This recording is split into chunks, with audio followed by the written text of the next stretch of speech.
Hello दोस्तों, a great welcome for our channel. दोस्तों, मैं Vishal Sharma, insurance advisor MDRT from USA।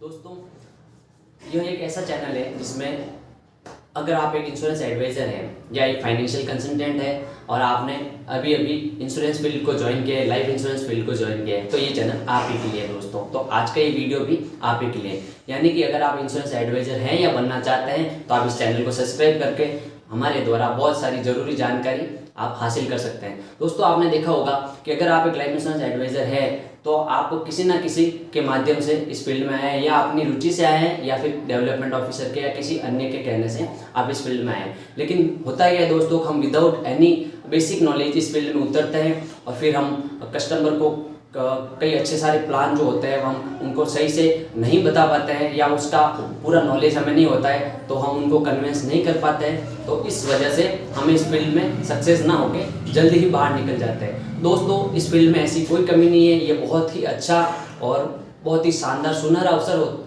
है एक नए युवा के लिए भी।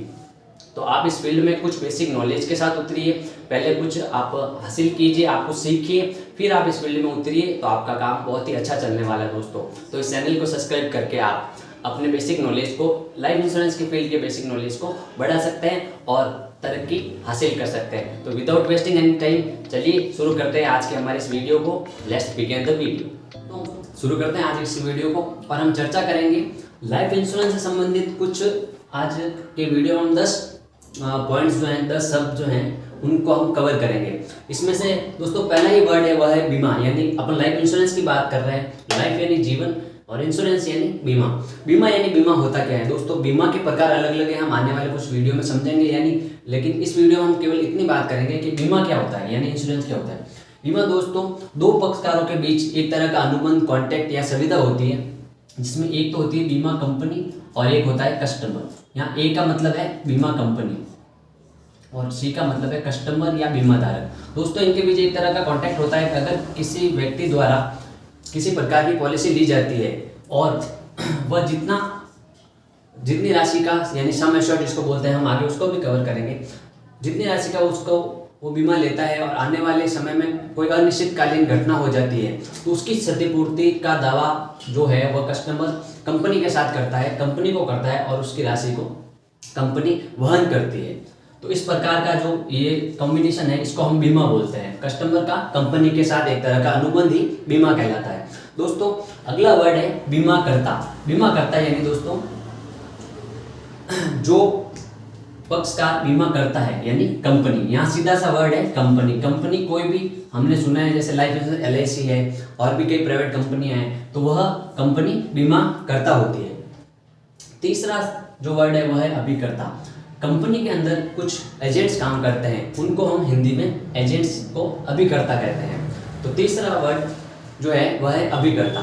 यह एक बेसिक नॉलेज की बात है दोस्तों। यह हमें फील्ड में जो जरूरी चीज़ें होती हैं वह एक कस्टमर को भी आज के समय में पता होती है, तो हमें भी उनका वर्ड हिंदी, इंग्लिश सारी चीज़ें हमें बेसिक नॉलेज होना बहुत आवश्यक है।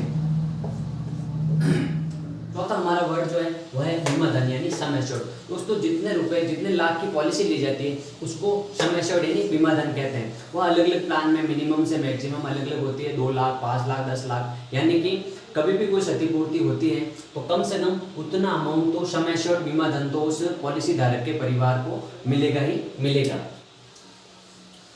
पांचवा हमारा वर्ड है अवधि। अवधि को हम 2 पार्ट में बांट सकते हैं। एक अवधि को अपन इंग्लिश में टर्म कहते हैं, कितने टाइम का पॉलिसी ले रखा है। इसमें भी प्रीमियम पेइंग टर्म, PPT एक वर्ड है जो यानी उसके लिए जो प्रीमियम यानी जो किस्त जो होती है उसको हम अगले वर्ड में समझेंगे। उसके लिए प्रीमियम पेइंग टर्म, उसके लिए वो कितने समय अवधि के लिए वो पैसा भरेगा, और टर्म यानी कितने समय के लिए उसने कितनी अवधि, कितने वर्षों के लिए बीमा ले रखा है।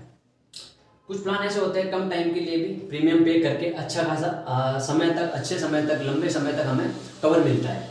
तो अवधि यानी टर्म का साधारण अर्थ है कितने समय की अवधि के लिए बीमा ले रखा है, और PPT जहाँ शब्द आता है प्रीमियम पेइंग टर्म यानी कितने समय के लिए प्रीमियम पे करेगा उस अवधि के टर्म इंश्योरेंस, उस अवधि के इंश्योरेंस के लिए। दोस्तों, अगला जो हमारा वर्ड है वह है प्रीमियम।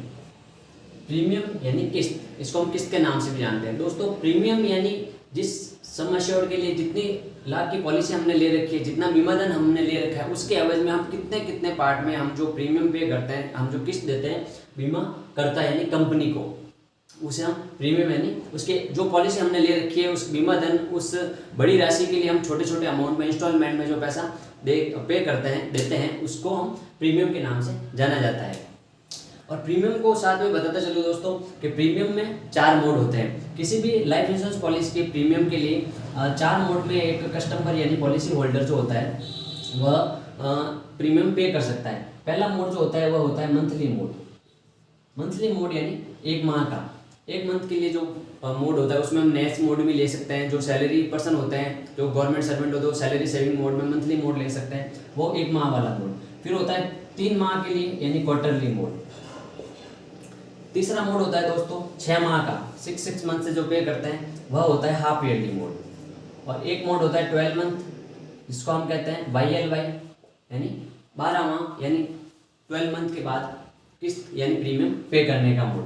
दोस्तों इस 3 मंथ, 6 मंथ और 12 मंथ यानी 3 माह, 6 माह और 12 माह, इन सारे मोड में अपन को 29 दिन का ग्रेस पीरियड मिलता है। यानी कि जो किस्त होती है वह उतनी ही पे करनी होती है। यानी हम 6 मंथ का अगर हमारे मोड है फॉर एग्जांपल, तो 6 महीने और उसके ऊपर 29 डेज, 29 दिन, मतलब 7वें महीने से एक दिन पहले 29 दिन के अंदर अंदर हम जो हमारा मोड है, जितनी हमारी किस्त है हमको उतनी पे करनी। अगर 30 दिन या एक और 2 दिन ऊपर चले जाता है 31, 32, तो फिर हमें उसके ऊपर पेनल्टी पे करनी पड़ती है। उसके साथ दोस्तों अगला हमारा पॉइंट है वह है परिपक्वता अवधि यानी मैच्योरिटी। दोस्तों मैच्योरिटी अमाउंट 2 तरह के जो हम इंश्योरेंस को 2 पार्ट को बांट सकते हैं। लाइफ इंश्योरेंस में एक होता है टर्म इंश्योरेंस और एक होता है एंडोलमेंट प्लान। मैच्योरिटी परिपक्वता ये जो वर्ड है दोस्तों, जिसको हम रिटर्न भी कहते हैं अपने शब्दों में कि हमें रिटर्न कितना मिलने वाला था। एंडोलमेंट जो प्लान होते हैं उन्हीं प्लानों में यानी बंदोबस्ती जो प्लान होता है उन्हीं प्लानों में रिटर्न और परिपक्वता ये वर्ड अप्लाई होता है। जो टर्म इंश्योरेंस जो होते हैं दोस्तों, जिसमें कि केवल दुर्घटना के घटित होने पर आदमी के, जिस व्यक्ति की पॉलिसी ले रखी है, पॉलिसी होल्डर के आफ्टर लाइफ ही पैसा मिलता है, वो टर्म इंश्योरेंस प्लान होते हैं। लेकिन जो ये एंडोलमेंट प्लान होते हैं जिसमें मैच्योरिटी मिलती है, वह व्यक्ति के जीवित रहने की अवस्था, उसके साथ ही जब ये पूरा जितने अवधि के लिए उसने टर्म पॉलिसी, जितनी समय की अवधि के लिए उसने एंडोलमेंट प्लान ले रखा है और वह पूरी अवधि निकल जाती है, फॉर एग्जांपल 21 वर्ष के लिए, 25 वर्ष के लिए अपन ने प्लान ले रखा है और अपन जीवित अवस्था में पूरे अवधि को निकाल देते हैं, तो हमें उस पॉलिसी की, उस प्लान की मैच्योरिटी मिलेगी, जिसे परिपक्वता कहते हैं यानी रिटर्न कहते हैं। अगला दोस्तों हमारा वर्ड है वह है बीमा धारक। बीमा धारक यानी सीधा सा है ग्राहक, जिसके नाम की पॉलिसी है वह बीमा धारक है, पॉलिसी होल्डर है। अगला 9वां हमारा वर्ड है दोस्तों क्लेम्स यानी बीमा दावा। क्या होता है दोस्तों कि जब भी कोई पॉलिसी होल्डर पॉलिसी लेता है, उस टर्म यानी उस अवधि के अंतर्गत अगर कुछ दुर्घटना अनहोनी हो जाती है और वो व्यक्ति नहीं रहता है, भले वो प्लान एंडोलमेंट हो, भले वो प्लान टर्म प्लान हो, तो उसके परिवार का जो भी नॉमिनी व्यक्ति है वह बीमा कंपनी यानी बीमा करता यानी कंपनी को जो क्लेम करता है, वो दावा करता है, उसे ही क्लेम यानी पैसा लेने की जो प्रक्रिया है कंपनी से, वह बीमा दावा यानी क्लेम्स कहलाती है। अगला लास्ट हमारा वर्ड है दोस्तों समर्पण मूल्य। समर्पण मूल्य जिसे इंग्लिश में सरेंडर वैल्यू कहते हैं।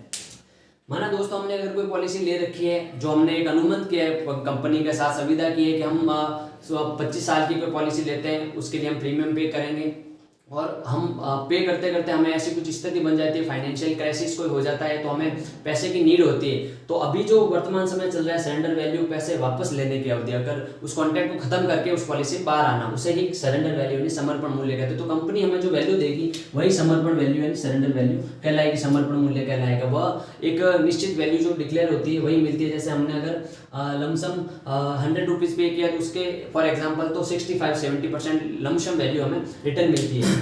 लेकिन मेरा मानना ये है दोस्तों कि अगर हम कोई पॉलिसी यानी अपने इन्वेस्टमेंट सेविंग्स के लिए कोई प्लान लेते हैं और उसको सरेंडर करवाने से अच्छा एक और ऑप्शन हमें मिलता है पॉलिसी के साथ साथ लोन का। अगर दोस्तों हम कुछ एक निश्चितकालीन कुछ अवधि के लिए अगर हम कहीं फाइनेंशियल क्राइसिस में अटक जाते हैं, तो उसको लोन के द्वारा हम अपने द्वारा पे की गई प्रीमियम राशि पर लोन लेके हम उस कंडीशन से बाहर निकल सकते हैं, बजाय हम पॉलिसी को सरेंडर करवाएं।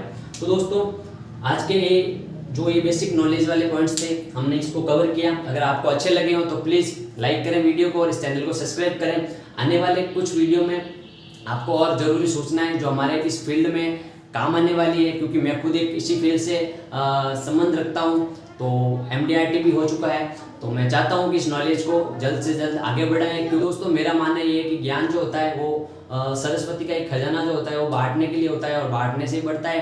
तो मैं अपने तक इसको सीमित ना रख के जितना मैंने इस फील्ड में कम अवधि में कम समय में सीखा है वह आपके लिए भी उपलब्ध करवाऊँ। तो इस चैनल को सब्सक्राइब करके आप मेरे इस हौसले को और इस नई पहल को आप मुझे मोटिवेट करें। और इसी के साथ मिलते हैं मेरे नेक्स्ट वीडियो में, तब तक के लिए धन्यवाद।